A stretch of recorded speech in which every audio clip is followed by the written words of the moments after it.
Halo, Assalamualaikum warahmatullahi wabarakatuh. Perkenalkan, nama saya Farah Taskia dari kelas G2 Manajemen dengan NPM 101207775 akan menjelaskan dan mempresentasikan tentang modal sumber daya manusia untuk memenuhi tugas EAS MSDM. Baik, yang pertama ada apa itu sumber daya manusia?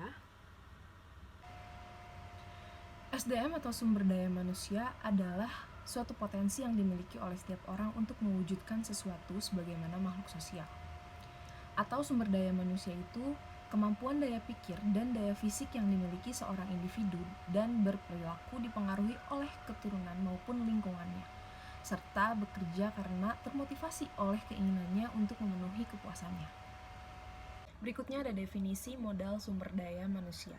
Menurut Matthew Manje dan Matignon F., modal sumber daya manusia adalah akumulasi pengetahuan, keahlian, pengalaman, dan atribut-atribut kekuatan pekerja sebuah organisasi dan memacu produktivitas, kinerja, dan pencapaian tujuan strategis. Artinya, di sini manusia dipandang sebagai sebuah modal atau aset yang berharga bagi perusahaan.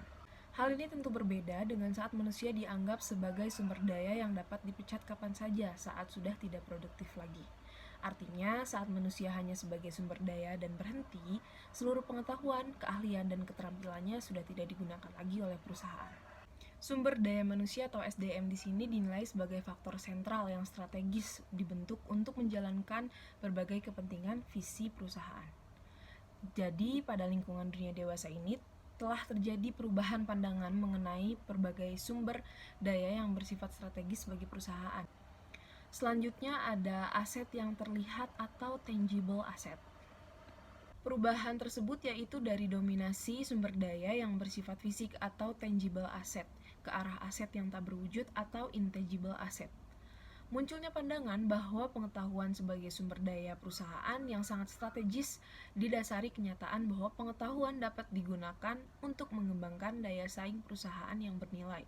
Sehingga dengan pengetahuan yang dimiliki organisasi atau perusahaan, maka manusia menjadi modal yang terlihat. Pada perkembangannya, bahkan manusia dianggap juga sebagai penggerak sumber daya lainnya. Menurut Mayo, tahun 2000, Human Capital memiliki 5 komponen utama, yakni sebagai berikut.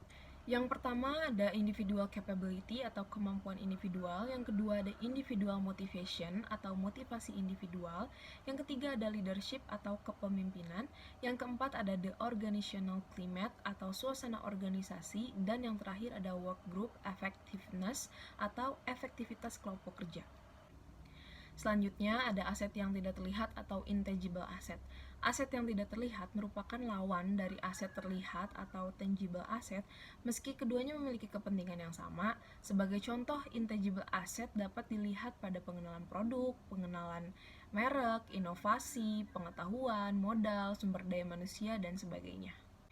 Artinya, saat ini semakin banyak perusahaan yang tertarik menggunakan aset yang tidak terlihat dan modal manusia sebagai sebuah cara untuk mendapatkan keuntungan lebih dari para pesaing. Berikut ada hal yang termasuk ke dalam nilai sebuah perusahaan. Ada 3 jenis aset penting bagi perusahaan untuk menyediakan barang dan jasa, yaitu aset keuangan berupa tunai atau saham, aset fisik berupa bangunan, pabrik, peralatan, dan aset yang tak terlihat.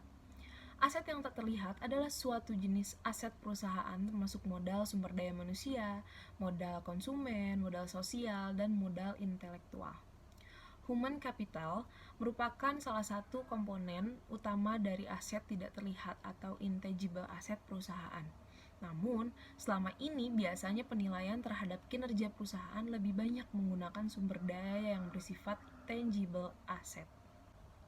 Jadi kesimpulannya, jika suatu perusahaan memfokuskan strateginya pada penciptaan keunggulan kompetitif yang berkesinambungan, maka fokus sumber daya manusia perusahaan adalah dengan memaksimalkan kontribusi SDM menuju sasaran yang sama dengan menciptakan nilai bagi pemegang saham.